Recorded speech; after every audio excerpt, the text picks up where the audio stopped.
तो आपका मीडिया बंधुओं का बहुत बहुत धन्यवाद। आप मेरी आवाज़ उठाने के लिए आए और बहुजन समाज में जन्मे सभी महापुरुषों संतों को कोटि कोटि नमन। धरने का पर दोबारा बैठने का कारण ये रहा सर कि जो 15 तारीख में जो डेलीगेशन अंदर गया था, उस डेलीगेशन में मैं शामिल नहीं था, मैं पीड़ित था। वो मेरे बिना अंदर डेलीगेशन गया, मेरी बिना जानकारी के। फिर उसके बाद में जो डेलीगेशन ने आकर जो मुझे बताया, जिसकी बातों पर मैं उनकी राज़ी हो गया था, जो उन्होंने मुझे मौखिक रूप से बताया, जिनकी बातों पर मैं राज़ी हो गया था, और जो लिखित में मेरे सामने जो फोटो आया समझौते नामे का, वो दोनों विपरीत थे। दोनों में अलग अलग, दोनों अलग अलग। जो बात मौखिक हुई वो अलग थी और लिखित में बात अलग थी। लिखित में मेरा खोखा भी हट रहा था और उसका क्या नाम है, मुझे कंपनी के बाहर वो मतलब बैन भी किया जा रहा था, आप कंपनी के सामने क्यों नहीं गुजर सकते। लिखित में मेरे पे बहुत आरोप लगाए जा रहे थे और मौखिक में मेरा काम दोबारा से सुचारू हो रहा था।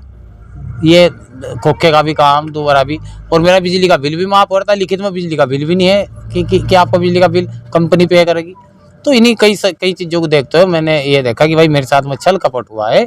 तो मैंने जो एलिगेशन द्वारा जो भी समझौता नामा किया गया था, वो मैंने अस्वीकार करते हुए मैं दोबारा धरने पर बैठने का मैंने निर्णय लिया और अपनी पूरी टीम को फ़ोन करके, क्षेत्र के जितने भी सम्मानित व्यक्ति हैं सभी से अपील करके और संगठन के व्यक्तियों से भी अपील करके मैंने दोबारा, इन लोगों का मुझे समर्थन मिला तो मैंने दोबारा अपना धरना प्रदर्शन चालू कर दिया, जो कानून दायरे में और लॉ एंड ऑर्डर के अकॉर्डिंग रहेगा। अच्छा, डेलीगेशन में जो भीमार्मी प्रदेश अध्यक्ष हैं वो भी गए थे, आज़ाद समाज?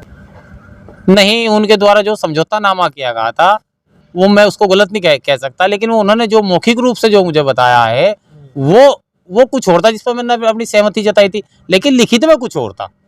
लिखित में तो जब जो मुझे मौखिक रूप से बताया गया था, जो मुझे मौखिक रूप से बताया, मैंने वो स्वीकार कर लिया था, लेकिन जो लिखित रूप में जो मेरे पास है वो मैंने स्वीकार किया, जिस पर मेरे हस्ताक्षर होने थे।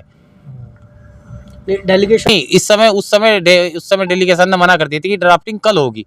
ये पहला धरना प्रदर्शन था जिसमें ड्राफ्टिंग अगले दिन होनी है, टेबल टॉक नहीं हुई, पीड़ित नहीं उसमें गया डेलीगेशन में। अब क्या मानते? तो मैं दोबारा से धरने पर प्रदर्शन में, जो भी पहले बातचीत कंपनी के साथ में जो भी हुई डेलीगेशन की, मैं उसे स्वीकार करता हूँ, ठीक है।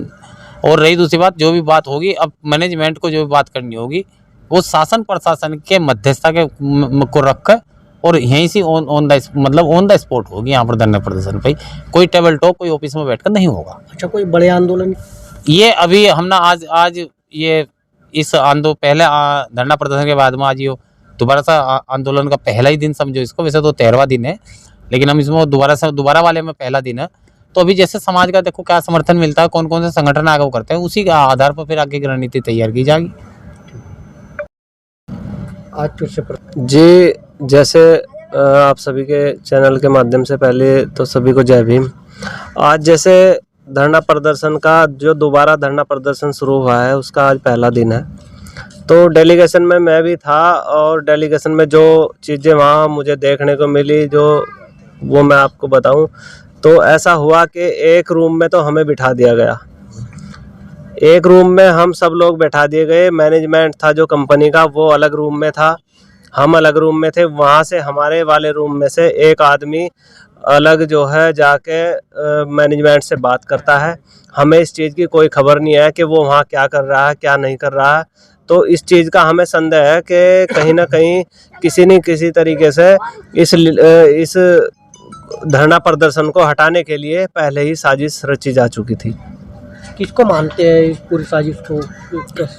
इसमें जो भी डेलीगेशन अंदर गया था, मैं किसी एक आदमी का नाम तो नहीं लूँगा, लेकिन अब हमारे जो भीम आर्मी के प्रदेश आज़ाद समाज पार्टी के प्रदेश अध्यक्ष हैं उनको भी लोग टारगेट कर रहे हैं। लेकिन मेरा एक ये सवाल है कि अगर उनको लोग टारगेट कर रहे हैं तो ये उनका टारगेट करना भी ठीक है, क्योंकि वो अपनी किसी भी बात पे वहाँ मैनेजमेंट के सामने नहीं अड़े हैं।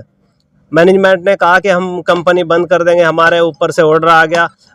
मैनेजमेंट के सामने बड़े भाई महक सिंह जी ने एक बार भी ये नहीं कहा कि आप लोग कंपनी बंद कर दो, कोई बात नहीं, लेकिन हमारा धरना प्रदर्शन यहाँ से नहीं हटेगा। वो किसी भी एक भी बात पे अपने अड़े नहीं। वहाँ जो भी समझौता हुआ था वो समझौता वहाँ 3 लाख में हुआ। बाहर आकर बताया गया कि आपके भाई को नौकरी दी जाएगी और आपके सत्येंद्र राणा का जो सुचारू रूप से पहले काम